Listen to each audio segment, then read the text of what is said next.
All right, welcome everybody to another venue webinar. We're going to concentrate on S6L today and its use in immersive systems.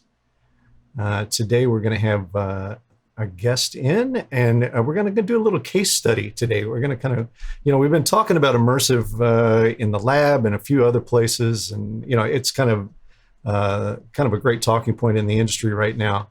And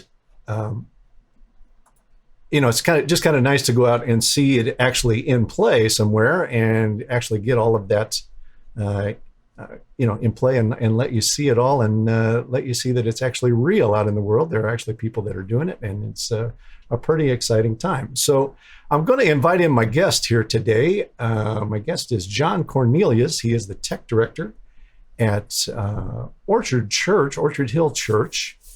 So we're going to spend a little time just getting to know each other here a little bit, and then we'll go through some pictures and I kind of talk you through the system. As you can see, he's got that beautiful background there. That's not a green screen, right, John? No, I'm in front of house, and that's the speakers behind me. So that's right. That's the real thing. All right. So let's get started here. Start off, John. Just tell us a little bit about yourself. I mean, what's your background in audio? How'd you get kind of hooked up with Orchard Hill, et cetera? Give us 20,000 foot flyby there, and let us know where you came from. Yeah, cool. I went to school here in Pittsburgh at Duquesne University, studied audio recording. Fast forward a handful of years, I was chasing my wife. She worked at this church. She knew I did some audio. I did some freelance work for them, and then after about 3 months, I got hired. It was early in 2000, and I've been here ever since. So that's how I got hooked up here at the church, and a little bit of my audio background. So, but the church here is Orchard Hill Church. We're about 20 to 30 minutes north of the city center of Pittsburgh. We have two off-site campuses, and one in Butler, a little north of here, one in the city.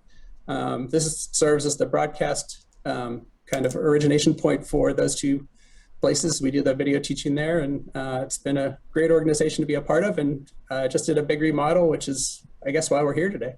Yeah. So, I was looking at your website. It looked like, are you at the modern looking facility? The place, a couple of the other buildings that I saw looked like they had been around for a long time. I mean, very traditional looking church buildings, but the building you're in now is Correct. More of a modern kind of, I go here easily, performing arts style building, right? Totally, yeah. I mean, this the architect for this building in 1997 was a theater architect. It is a theater in how it's laid out and presented. It has a 250 seat balcony, has about 800 seats on the floor.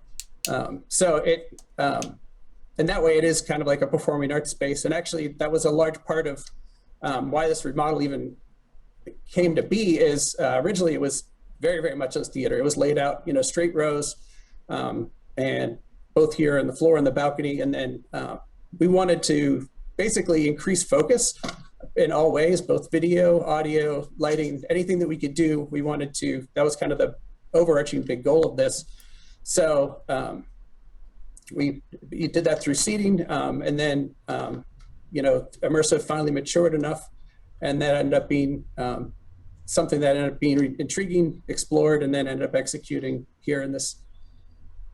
Right. So I noticed I thought I heard you say you'd been there since 2000. Is that right? So you've been with the church for 20 years or so? A little over 20 years, correct, yeah. Yeah. How long has the actual church organization been going? The church was founded in 1989, had a smaller building on the same property here a while ago, in an A-frame type building. Yeah, it built this facility originally in 1997, and then I would say, at least from the auditorium perspective here, we took it down to the walls and redid everything. So that just happened here, 20 years later from the original. And the original installation was decent. At the time it was pretty state of the art. It's just, 20-year systems, kind of needed to be updated a little bit later. So obviously you're immersive in the new space there. Are you considering adopting that into your other rooms as well? Probably not in the near future. Both those facilities are about 200 seat, more traditional spaces. So I don't know if that would probably apply quite as well in those particular venues. Yeah. Well, great. I mean, that sounds really cool. So let's talk maybe a little bit about maybe just talk about your presentations there a little bit. I mean, obviously it's a church. We know you're going to have spoken word. That's a given in all of the places. But you obviously do music there as well. Are there other types of presentation that you think are served by the immersive format there, or is it primarily spoken word and music? Yeah, that's 98% of what we're doing is, more of a modern worship service where we have, about 20 minutes to a half hour worth of music presentation, worship at the front half of the service, about a 35-minute spoken word message at the end. Sometimes it's, we mix up that format a little bit, but that's what we're doing here. Although occasionally there's a couple Christian schools in the area that we sometimes offer up our facility to use. They know they'll be here in a few weeks doing their end of year concerts and stuff like that, that we also support in the community. Right. So I noticed you have, your main sanctuary there. Do you have also have like, student ministries, et cetera? Is there PA needs, et cetera, in those other areas? Do you guys do that as well? We have just about 2 years ago, maybe 2.5 years ago, we opened up a small 300-seat chapel because, a room like this doesn't necessarily do great for smaller life events like weddings, funerals, stuff like that, while the awesome as this room is. So we made a little smaller 300 shape, a little bit of a fan-shaped room. Again, at that time, immersive wasn't in my brain, so it's a little more of a LCR kind of or a distributed kind of setup. Right. But I would say at least that, you get back to your original question, whatever maybe consider immersive in that room, maybe down the road, but. Yeah. Well, speaking of that, I mean, how many? And we'll keep this to audio here. How many audio staff people do you have working at the church, or at this facility, I should say? I'd say here I have 3 people on staff. We all kind of do a little bit of everything, but there's another woman here, Sarah, who does some of the other mixing responsibilities here at front house for the most part, and then we also have a handful of volunteers that fill the need from time to time. And then there's a 3rd technical staff, but he focuses mostly on the video side of things. Right. Okay. Well, let's dig in here a little bit, and we'll get to. We got a little bit of a picture gallery of your space there, so let's have a look at what you got going on there. It looks beautiful. All right. So let's do here. All right. So this is just kind of a side view of your sanctuary there. I got to tell you, I mean, aesthetically, it's absolutely stunningly beautiful. I mean, just great Thank you. Facility. Nice, open, bright. It looks like a lot of acoustic work done there as well, right? You want to give a shout out to your contractor or your integrator, whoever did the acoustics? Yeah. So actually, I don't remember the acoustician at the moment. I'd have to look at my notes, but nobody ever remembers them unless they're really bad. Exactly. That's actually a good picture of the space. We wanted to do. Obviously, audio is a big part of this project, so we wanted to do everything we could to both increase the audience participation and have really great coverage. Again, the immersive fit that bill really well. We can talk about that a little bit later, but spent a decent amount of time. Those ceiling clouds were made very intentionally to, although it is a high ceiling, trying to do as much as we could to direct as much audience energy back to them. And then with anything that the PA or the stage put forward, hopefully that would either get diffused or absorbed as much as possible without making the room feel unusually or obnoxiously dead. So right. Yeah, I was so glad to see churches go back to that a little bit, trying to make the room more live for the congregation. I even noticed your seating and stuff has all hard backing, soft fronts, things like that to really help that situation. Yep. Just kind of look at your stage, which again, very clean, very beautiful looking.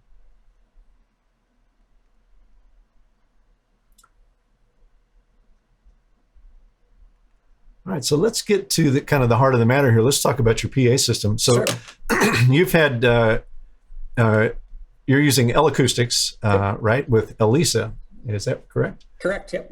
All right, so I've kind of taken the liberty. I haven't confirmed this with you, but I'm going to kind of outline these arrays, and you can describe them for you. Sure. For it. So this looks like the primary front field of your immersive. Is that correct? Right. The 5 in the center, from how Acoustic calls it, to do Elisa, you need to at least have those 5 arrays in the middle. It's your scene system. the two smaller arrays to the far outsides are what they call extensions. Right. And in that, mostly, I'm not putting a whole lot of stuff out there other than to create space and effects. My reverbs sometimes go out that far, but I'm not necessarily putting instrumentation too much in that. That's just to kind of give a nice widening kind of perspective to the whole thing. Right. And you, correct me if I'm wrong, you only have front field immersive right here. You're not doing a full surround or anything? Nope, just the front field. Yeah. And then after that is your subwoofer system. Is that correct? That is correct. Yeah.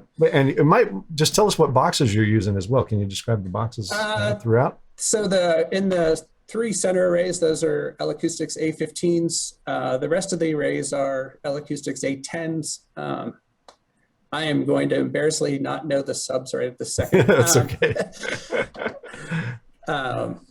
Then we went back and forth, of 2 or whether we can have 4 or 6, and it shows for the extra headroom, because we could, or that was important to basically make sure we were working inside the comfortable range of both the speakers and the amplifiers. So while we don't run the SPL that the system can put out, we just made sure to have a nice amount of headroom on that. So the thing that's nice here, and I try to point this out every time I see it with Immersive because it's a big deal, is everybody who's watching should actually take note of this, that there are no speakers hanging down into the video screens. Yep. There's no banana hanging in front of the video screens, right? And I'm gonna predict that that's good for every seat in the house, right? There's no video screen obstruction. Yeah, of course. Even Immersive suited this exceptionally well because it was a piece of cake. We could kind of put the PA where we wanted to. We could put the screens where we wanted to. It was a little bit more of a dance early on in the project. Only at the beginning of 2019 is when I experienced Lisa or Immersive for the first time, and we started the project in 2018, and we're really far down the road with a traditional left-right set of arrays. I even figured out all the sight lines with that, but it definitely was much more of a dance with a traditional left-right system. So I mean, anybody who's been in audio for the past 20 years understands the dance that you go through with mechanically articulated arrays and video screens. I mean, it's the challenge of all challenges, right? Yep. Let's see, what else you got here? So I was going to ask about this. I didn't ask you about this the other day when we were on the phone, but I'm going to ask you about it now. So sure. Are these little, the ones that are surrounded in turquoise there, are those a downfill? Yeah, they're just a monofill. There were just a few, and I would say maximum like 30 to 50 seats combined, just that were outside of the main coverage pattern of the PA. So felt it necessary to put those there. They're not doing a ton of work, but it is important for those seats pretty far to the outside on the wings. So, and in terms of the feed that is going there, is that a kind of flattened mono, or is it a spatialized mono? I don't know. I'm pretty sure it's just a flattened mono. And again, it's just to fill in just a handful of seats. Right. And then I'm going to actually drop down here because I kind of noticed this morning. Is this a front fill system that is built in there? Yes, that is just a front fill system. It is not an immersive front fill. At the time of the design of this, that wasn't completely available with Elisa. I think you can get it now. That's correct. Yeah, it increases the cost a good bit, and I would have loved to have done that. But at this point, I think it's just a 2 or maybe 3 or 4 different zones of a flattened mono. It's cool though. Looks good. All right. Let me see if I got any other questions to go through here. So, I noticed I may end up jumping around here a little bit asking some of these questions, but I noticed that you got your drum kit off to one side of the stage. And I honestly, I see this more in churches than anywhere. Are you using Immersive to localize that drum kit in that position, or in terms of mix, are you presenting it in the center of the room? It's not necessarily localized as far off stage as that is, but it is edged towards that. The kick and the snare are actually between scenes 3 and 4. So they present, about where the subwoofers are. Also, when Acoustics was here and, giving me some tips and tricks on that, they actually, at least Josh recommended putting your low frequency information between those first and the center and the outside array, because then you actually get the 15s on both those arrays working together and fully, and you actually get a little more impact that way than trying to just jam it up the middle. So in that way too, the bass guitar is actually shifted a little far off to the left there. And while it is not truly centered, for the most part, you don't necessarily feel that too much. The tom-tom hit on the rack tom, which ends up being presenting house right a little bit. He probably ends up feeling a little towards the screen. So in that way, it's a little hyped to the outside. But yeah, I am presenting it a little bit off to the right to kind of because I can, and I'm doing as much as I can actually from a mix perspective overall to just try to get things, if they're maybe not totally perfect, but you're trying to get them that they present acoustically where they're positioned on stage, which I think is one of the beautiful things about immersive. I totally agree with you there. And, you know, I say this just from going to churches and helping them out and dealing with this situation in stereo. It's one of the hardest things to deal with in stereo when you got your acoustic drum kit off to one side of the stage and are having to compete with that acoustic energy with a stereo PA system. And where do you put the drum kit? You know, it's tough. And I'm with you. I think, you know, immersive, especially front field immersive object mixing almost solves that problem. I mean, you can make it so believable that the kid is coming from there. You know, it's really, really great. Yep. I'm a big fan. So in terms of spoken word, you know, I'm going to guess that your pastor works primarily down center. Yep. Does he move, you know, enough for you to warrant you having a tracker, or does he work from a podium or anything like that? My pastor does move enough to probably warrant a tracker. So far, we haven't explored that. You know, as in many projects like this, you know, you're doing gives and takes on all sorts of things. And sure, the tracking is something I left on the ground for now. I look forward to experimenting that. But even with, I would say what I have chosen very intentionally to do with that, even though he does move around, probably if you see the the 4 footlights there, he works between the outside of those and the inside of those outside 2 footlights. I've placed him fairly center and fairly narrow because again, actually, when I experienced this for the first time in Acoustics demo room, granted the point that the demo was music, but when they switched from stereo to Elisa, what was the most remarkable thing to me is the vocal all of a sudden became extremely, extremely centered, and it blew me away.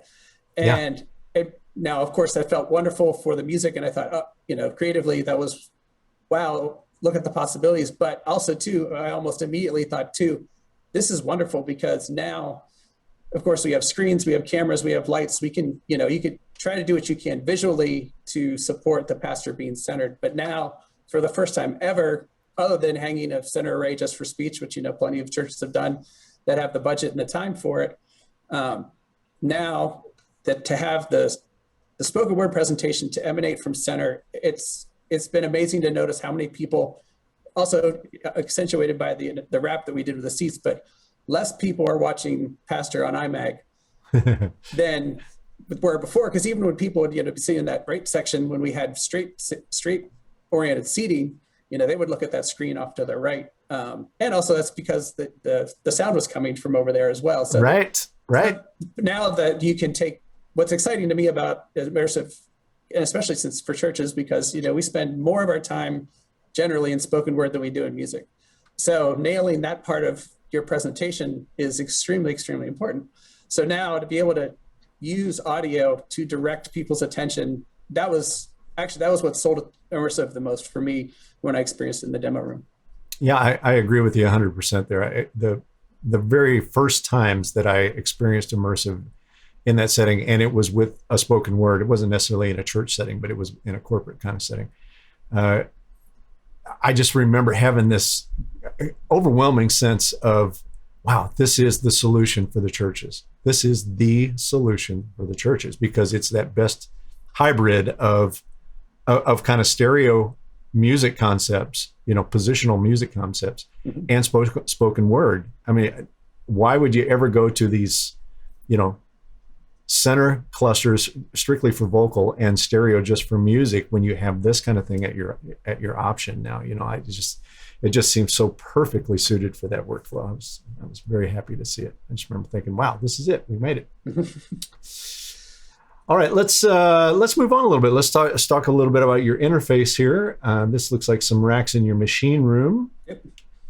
Looks like a couple of ELISA processors up there, which I didn't take the time to highlight. I apologize for that. And then a Wave sound grid server. That looks like a Stage 64 there. And your engine, I noticed your engine is remotely located there, right? So yes, it's not at your front of house position. That's great. That's kind of a neat thing. It's kind of unique to Avid console designs that we can separate that engine from the surface like that. So that's cool. So what are you actually using? I noticed that the engine is here and the ELISA processors are here. So I'm going to make this assumption. Are you driving ELISA with MADI? yes. With MADI cards right from that engine? Is that the idea? Correct. Yeah, everything is MADI to the ELISA, and then of course from the ELISA. And I think that at this point, that's all Acoustics had to offer, although I hear networked solutions are in the future. Yeah.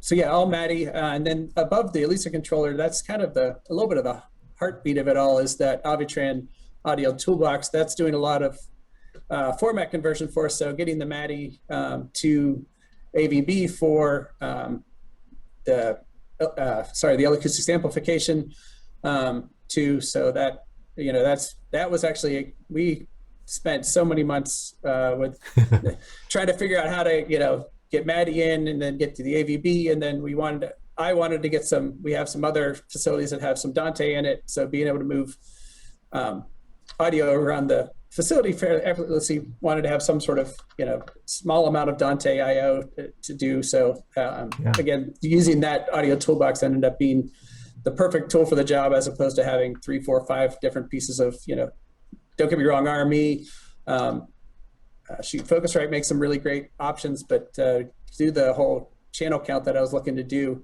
that got pretty costly fast. So I mean, it's great that you were able to find a solution here. I think there's a lot of really good stuff on the horizon right now for you to do those very things. It's just right around the corner. I mean, just a lot of companies, Avid included, now supporting Milan.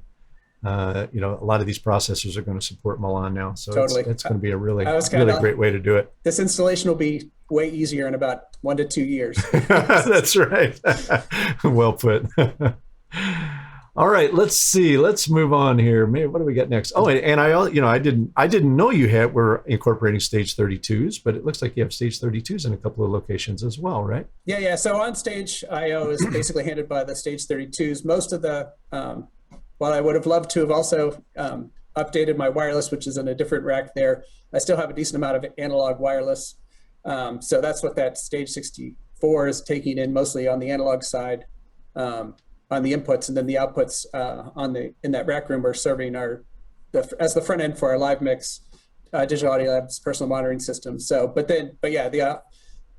basically all the stage IO is handled between those Stage 32s, and then at least on the stage right one, have one output card just for utility when you need to get something out there. Yeah, it looks great. So you got 3 IO nodes on this system then, a Stage 64 and 2 Stage 32s, right? Correct. Yep. Right. All right, and here is your gorgeous front of house position. So you're on stage S6L32D there. And you're mixing front of house and monitors from this position, right? As well as doing the immersive thing. Yes. So is that right? Yep. We're using, like many churches, we're using a personal monitoring system. In our case, it's Digital Audio Labs Live Mix. Again, the analog front end for that is in the rack room. Was going to be digital, but then again, had so many different digital formats in and out that eventually was like, okay, it's actually easy. Did the latency calculations on the analog stuff. It was going to be similar to all the digital format conversions, because I had to knock it down to 48K and a couple other things like that. So, I have most, either the personal monitoring system has kind of dealt with some direct outs for individual channels, and then auxiliaries that doing stems and submixes to fit inside that 24 input format for the folks on stage. Right. So are you doing are you duplicating inputs on the console per se, and making like a set of monitor inputs and then a set of inputs that drive through objects to the immersive? So with the immersive, I've just because this is where Acoustics steered me initially, and I've only been at this about 3 months. I'll probably start to work on some bus paths for the immersive, but right now I'm 100% object based. So then having to deal with monitor inputs then meant just duplicating an input and providing a direct output to the stage 64 for monitoring. But initially bought the 112 engine, upgraded to a 144 to get the extra channel count to make some of that possible. But it's actually been working out great. That's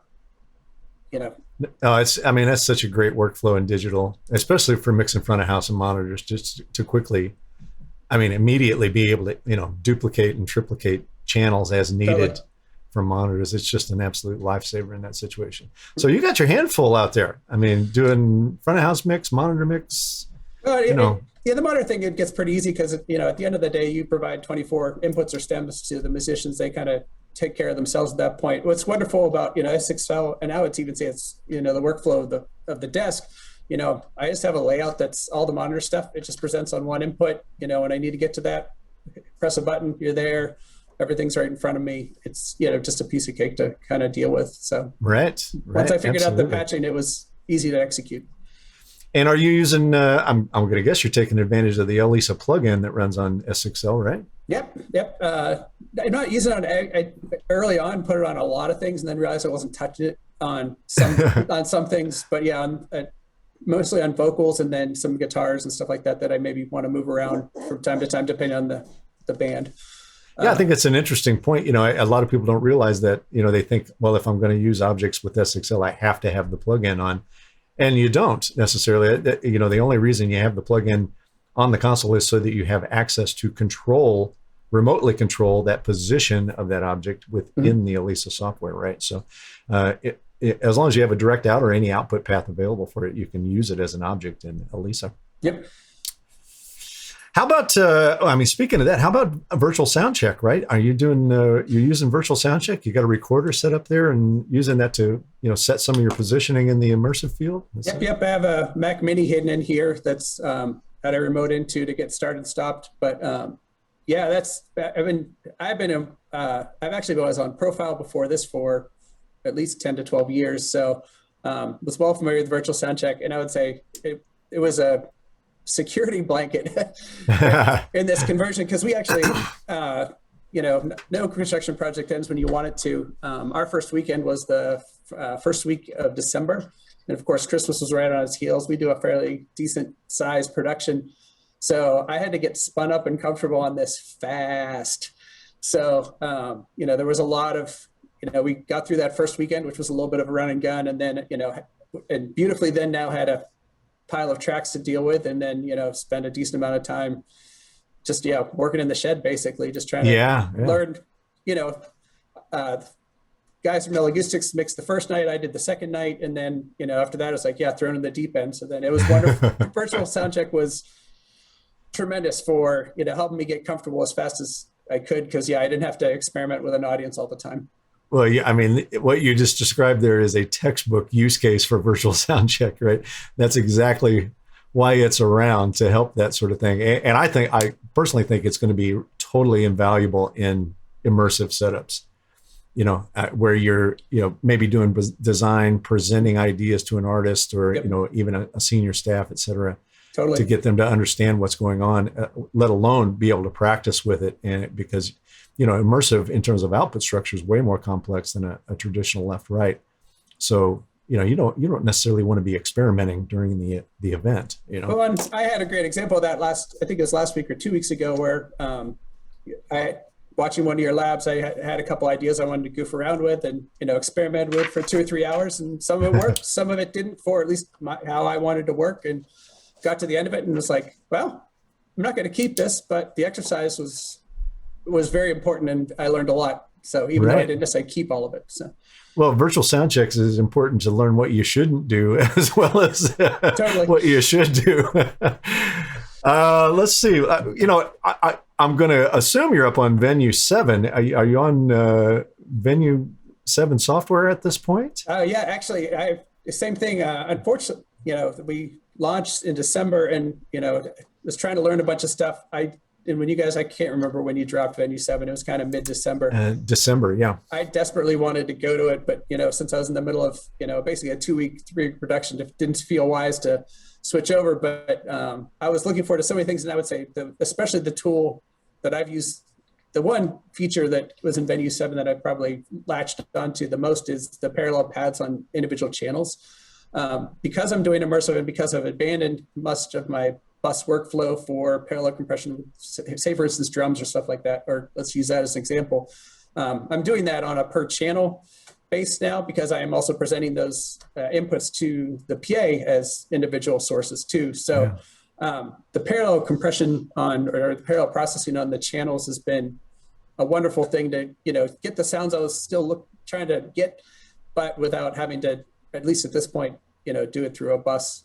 Again, I'm still a baby in this, and I may end up going to, a bus path for drums down the road. But right now I'm kind of giddy on the power of, being able to place things individually. And it's just kind of fun and exciting to experiment with. Well, I'm so glad to hear you latched onto the parallel compression. And just maybe for people that don't know it, I'll explain it. There is the ability on S6L now with Venue 7 on every input and every output to parallel compress on the channel. And you do it with a blending knob, a 50-50 knob. It can be any ratio you want. So you can have parallel compression, parallel gating, even parallel equalization, which kind of works as a scaler on the EQ. So you have that available to you on every input and output. So your ability to parallel process is greatly, greatly enhanced quickly in Venue 7. You can do it very, very quickly, very simply. And that actually kind of drives me to another question here, John. Actually, let me just get through the slide here real quick and make sure we're okay. Yeah, I kind of missed this. This is that's obviously the Elisa plugin operating on Venue on S6L there on the left. And that is one of your live mix artist controllers on the right. Is that right? Yep. So, correct. Yep. So it looks like the artist control thing is that 24 sources. Can you take into that? Is that right? Correct. 24 sources. And then it actually serves 2 people, as you probably see there on the top. There's an A and a B side. So I would say it's a nice thing about the product. It also can be a bad thing about the product if your artists aren't being careful, because all of a sudden, Joe takes care of what Tom was hearing. But generally, after 1 or 2 times around with volunteers, they eventually get the hang of that, so that they're not wrecking other people's mixes. Right. But it's a great space saver on stage, because no one necessarily likes to see those things either. So being able to serve 2 artists from one box is pretty keen. So so kind of going back to your some of the earlier pictures, I noticed there were keyboard on stage and your drums on stage. Is that the only live instrumentation on stage? Is there any amplifiers, anything like that going on? Great question. We just completely shifted over now to where we have a couple house ones. The main guitarist and music director here has got into Kempers, and he has one, and then we have now a house one. So those have been wonderful.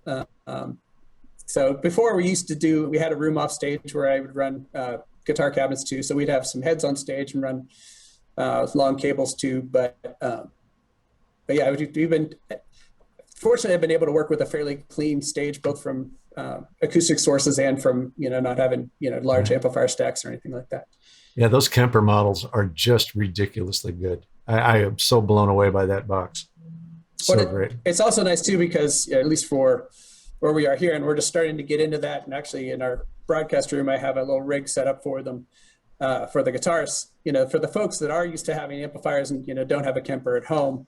What we're going to work to do over the next several months is just, bring their amps in, model them so that they're, working with something on that feels like home to them. And so that's, hopefully not an obstacle to them, switching over and being like, no, I need to use my head. So that's so great. I mean, I just think back to where we were even 10 years ago with this kind of stuff, man. I mean, good grief, it comes so far here. So great. Let's, kind of speaking of your broadcast area, let's have a quick look at that. So you have a second S6L that is in a broadcast zone. Yep. Looks like it's a 24C. So just walk us through that. Walk us through what you're doing with that every week. Well, it's funny. This was a late add to this project, but as you know, we've been here with COVID for a year. Basically, the initial scope of the project was to basically like deal with the in-person experience. So while we were already streaming a little bit, of course, like every other church on earth, COVID hit. Now streaming became the thing. So so to make the broadcast, the audio side of that better, we at the very last minute, I mean, I think we purchased this in mid-November and designed this part and added this on. So yeah, chose a 24C because there's no reason to, love the venue platform, no reason to go away from it, IO sharing, all those things that are great. And so you guys are using input sharing and gain tracking with those two systems? Yeah, absolutely. And then also, we're still, again, we're 3 months in, again, we're still a little COVID,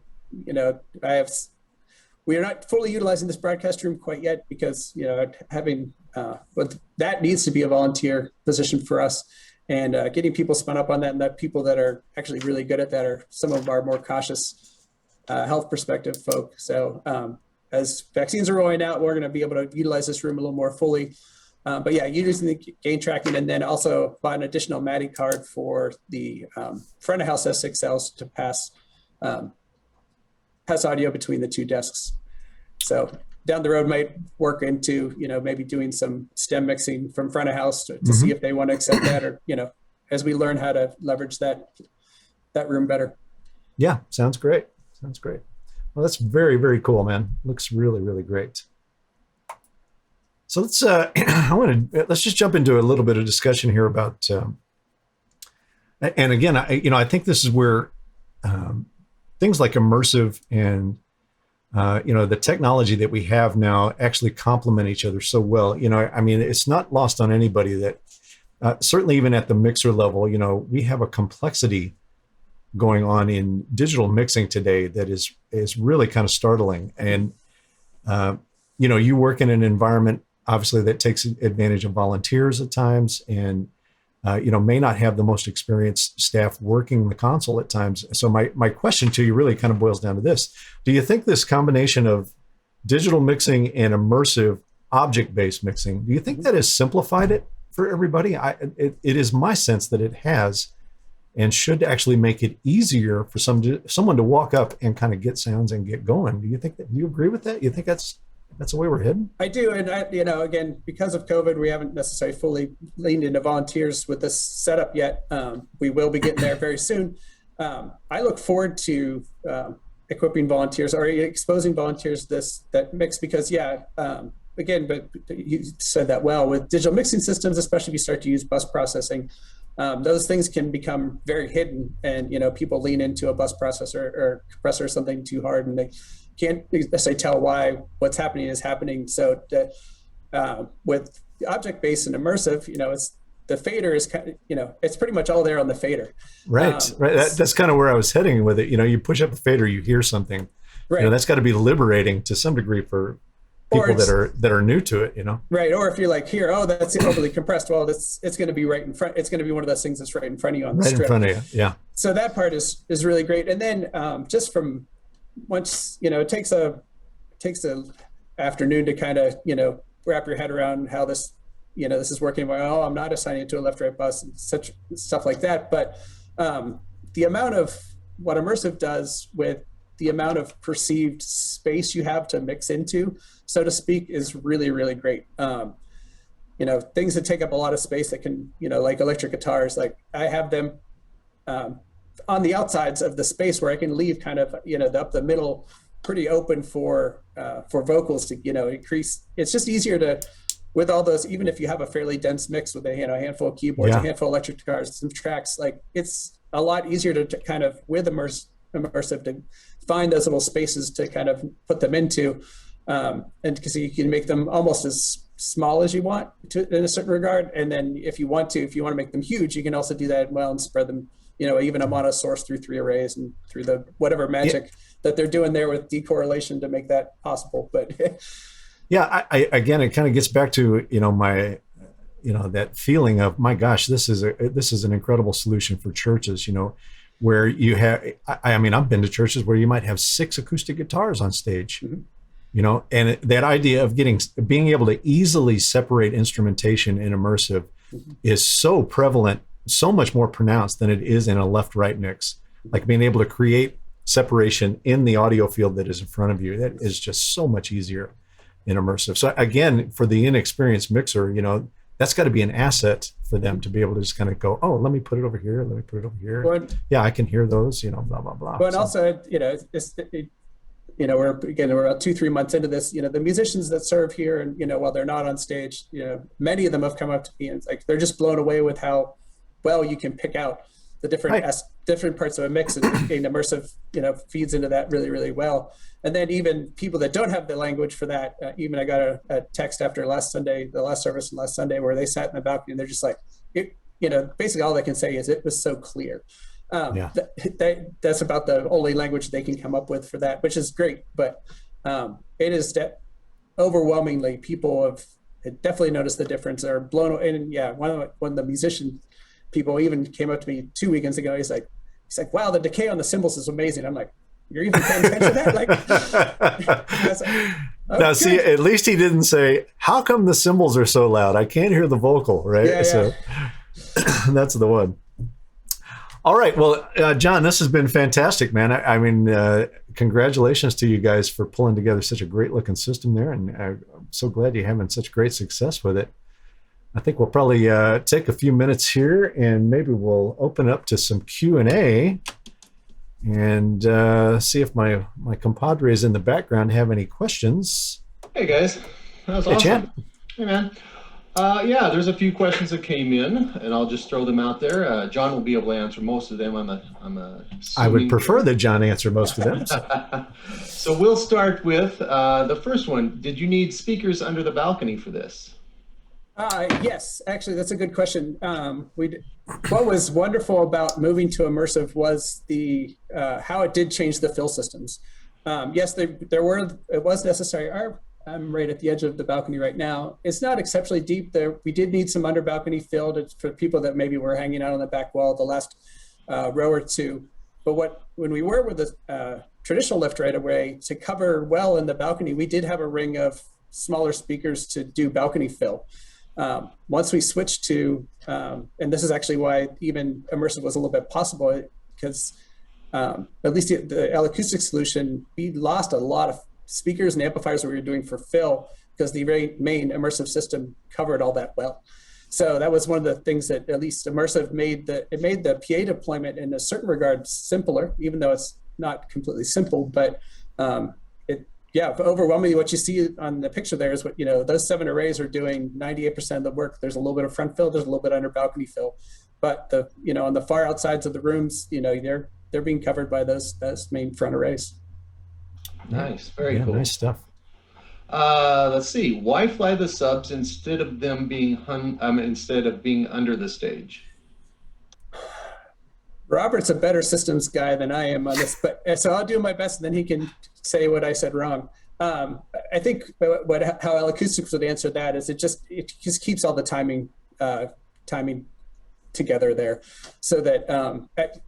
Again, I don't know. I don't have the language for this very well, but everything in Acoustics, at least the system, is pretty much timed to that center array, and then everything kind of emanates or works out from there. So having the center array work in tandem with each other, so getting the subwoofers as close as they can to make sure that all the phase and the alignment of that is as tight as possible is where they start. And then we could have, and it was part of an early part of the design, if you'd like to have floor deployed subs, they can work that in. But I think, especially for Elisa and Acoustics is doing almost all of those designs at this point. They're starting to open up to other people, but they really want those subs to be right up against that, either behind or flanking that center array. Yeah. You're on the mark there, John. I mean, that's essentially what's going on there. Part of the thing you have to remember in immersive, right, is that center array typically is going to carry your power elements, right? It's going to typically carry your drums, your bass, your vocals, etc. And that needs to be of a kind of a magnitude, I guess is the right word to use, maybe not, to compete with what used to be 2 arrays, right? So in terms of its power capability, its output capability, it's got to be able to hang with that. So, that's part of the reason for condensing that speaker system up into that center. But the other piece of it is, and you can do ground fill sub, but it's primarily there to pull attention down, right? So that your attention is not directed up to low frequency. That always feels odd when that is going on. So a lot of, I think in their immersive designs, any PA design, a lot of times you'll put ground fill subs down just to pull attention down, and don't have to be very loud to do it. That's the kind of cool thing about that. They can be down on that ground. You might even cross them over slightly different, so that they're a little more complementary of each other, but just something to get that energy or that focus pulled down for the bottom end. So, and my experience here has been that even having them flown there, I haven't, even from my perspective, I haven't felt like the low end's coming from up on high. And yeah. And I would say from even when I was doing, again, back to when I was just considering a left-right system, I was leaning towards both for space considerations because we don't have a ton of room under the stage, but I was mostly going to fly the subs anyway, but mostly for coverage reasons. Yeah. I mean, it does help. I mean, as we all talk about all the time, audio is just managing your trade-offs, right? Mm-hmm. And, having those flown subwoofers up there gets you better alignment through the crossover point, no doubt about it, right? And, having them kind of centrally located means your horizontal coverage of that subwoofer energy is going to be really, really good. It's going to have little to no comb filtering in it, no nulls anywhere in the room. So it just translates to, more focus, less cancellations, et cetera. It's a good thing. It's a good thing when it's done right. Cool. So one more about speakers. I understand you have 3 hangs with A15s, 2 with A10s, but shouldn't all 5 front hangs be identical? I'll do it again. This would be a better acoustics question if there was someone here. Unfortunately, there isn't. But my version of ELISA is what they call a focus system, where they even the speakers aren't evenly spaced out. Those 3 are a little tighter together. Again, it's a little more to give impact and strength to the center of it, and then it's acceptable for the outside arrays to maybe have a little less power. Again, that the whatever magic gnomes they put in that ELISA controller, they have done a very great job of, even though it goes from a 15 to a 12 on the outside, they've done in their processing, you can move something. Not that you probably want to do this a ton, but you can move something dynamically into that smaller speaker, and it really doesn't. Sure, it sounds a little bit different. It's almost impossible for it not to, but they've done a wonderful job of making that feel pretty even all the way across the front field, even moving between the smaller and larger arrays. Nice. Yeah. How long have you been mixing now in ELISA? Sorry, Robert. That's all right. Go ahead. I'll let you finish it. Yeah. So it was installed on the first weekend of December. So it's about 3 months. And actually we had about 2 or 3 weeks off because we had a little bit of a staff COVID outbreak in early January. So I would say I feel like I'm a baby at this. I'm still learning things every week, every time I'm behind the console. It's been a thrill and a joy to mix on. So I'm only looking forward to making this thing be able to sing even better than it does now. But out of the box, it's been great. Well, maybe we need to check in with you about every 6 months, John. We'll have you on every 6 months, just kind of check in and take your temperature, see how it's going. Yeah. Robert, did you have something to add about the front fill, the 5? No, that's all right. John covered it well. It's fine. Okay, that's cool. Very cool. How many objects are you typically mixing during a service? That's a good question. This weekend will be pretty minimal. And actually, one of the things I'm kind of looking forward to, most of the time we've been doing normal, let's say, call it for lack of a better term, rock show worship. This weekend we're doing 2 acoustic guitars and a keyboard and a couple vocals. So it would be interesting to play around with, mess around with. How does this work? How do I leverage this in a smaller, more intimate kind of setting? So I look forward to that. But I would guess real inputs that I'm doing most weekends is probably in the 40 to 50 range. There's a lot more patch to the, for flexibility. And so you don't have to, patch direct outputs all the time. So I have a lot of things on the console that I just have every week just so I can patch it quickly and go. But I have in the ELISA controller, I probably have about 80 of the inputs already kind of soft patched, at least for flexibility's sake, but generally about 40 to 50 inputs probably to the controller per week. That's good. That's healthy, man. That's a lot. Very cool. Is the broadcast stereo then? I know you have a separate console setup for that. Are you broadcasting in stereo? Yeah, correct. That is strictly a stereo setup. That is that mix would go straight to the streaming encoder. So cool. A couple of questions about IEMs.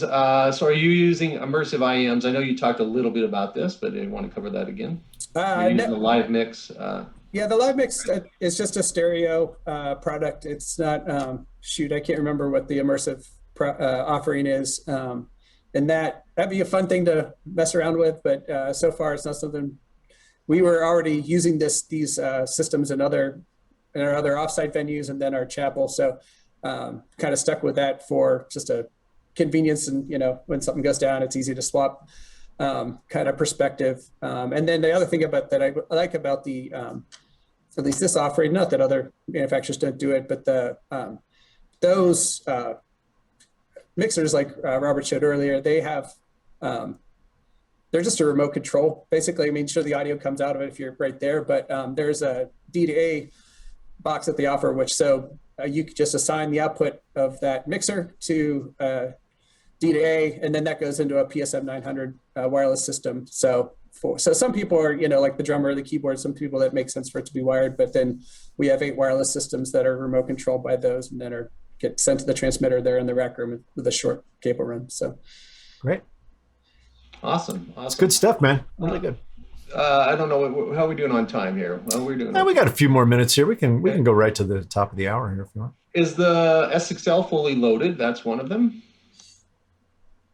I have the 144 engine. I only have the one DSP card in it, and then so I'm using some AX plugins. I'm using, obviously we saw the SoundGrid server. I'm using some Wave servers. So yeah, fully loaded. No, I could throw some more DSP cards in it. I would love to maybe have the next engine up. I'm starting to tickle towards the top of my channel count. But I've already done one engine upgrade, so it'll be probably a little while before I can probably con people into another engine upgrade. But nice. We have one here from Mr. Ryan John. Are most of the objects in your immersive mix static? And how many and which objects do you typically move in a snapshot? Good question. What I use snapshotting, mostly I'm just moving vocals around.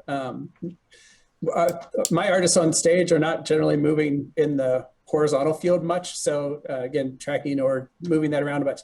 What I am doing a lot of, and this is actually something I really love about immersive, is especially with vocals, whoever the lead vocal is on that particular song, I usually have a snapshot for. I'll pull them forward in the room engine so that they become drier and more, up front in your face. And then for the people that are singing backgrounds, they push back into that. So using MIDI at this point to, SXL snapshots to the Elisa controller, and then move those, generally try to do it on the Elisa controller with a little bit of crossfade. So if I miss my mark, I can do it more discreetly. But that's, I'm moving the vocals more in the artificial front to back space. I'm doing that a lot, song to song, or whenever that change makes sense inside the set. And then sometimes too, if I have 2 electric guitars, I'll have them panned out or in the field pretty far on the outsides. If it's one, if I'm switched to one, I'll maybe bring that a little more into center. Again, I'm trying to, as most as possible, reinforce where those people on stage. So when I'm moving a guitar like that, I'm not moving it, I'm moving like 10 degrees a little more, just to give it a little more centeredness to it. But I'm really enjoying and really appreciate, again, trying to make the acoustic or what comes out of the speaker correlate visually with where those artists are on stage. Yeah, right on. Right on. Awesome. How much has the immersive system changed your mixing workflows? I'm still learning that. I would say, before I was doing what a lot of people were doing in stereo. So I was, had really a bus-based workflow. I was setting all inputs to groups and then processing them as groups. And then that's also how I was, at that point when I was doing everything from front of house, even with the broadcast, leveraging those stems to, serve whatever need it is. Now, again, I've gone fully, this is where Acoustics set me up, and I kind of haven't played veered too far from that. I'm doing everything object based. So that, of course, is a big. So I'm not doing any bus compression on drums and stuff like that. Again, leveraging, I would say, what was a gift from Avid, almost for me doing this. I'm leaning in hard to using the, especially these last few weeks of doing the parallel compression, especially on the drums on the individual objects, to get the the tonality or the sound that you kind of is used to with running that through a parallel path on a group. So I would say that's probably the biggest change. And then and then I'd say just being very conscious of hey, is that vocals over there? Is that where it's coming out above them? Just to give a lot of care and detail to that. Just because it does, I'd say, I think for the audience, it creates another level of engagement that's now with immersive cheap, so to speak. It's so easy for you to do it that why wouldn't you? And I would say, especially with the spoken word, it definitely increases the amount of engagement to, have those things, visually and from an audio perspective correlate. John, I'm going to put a little bug in your ear, and I want you to kind of listen for something as you're working through your workflows here, especially when you get to broadcast.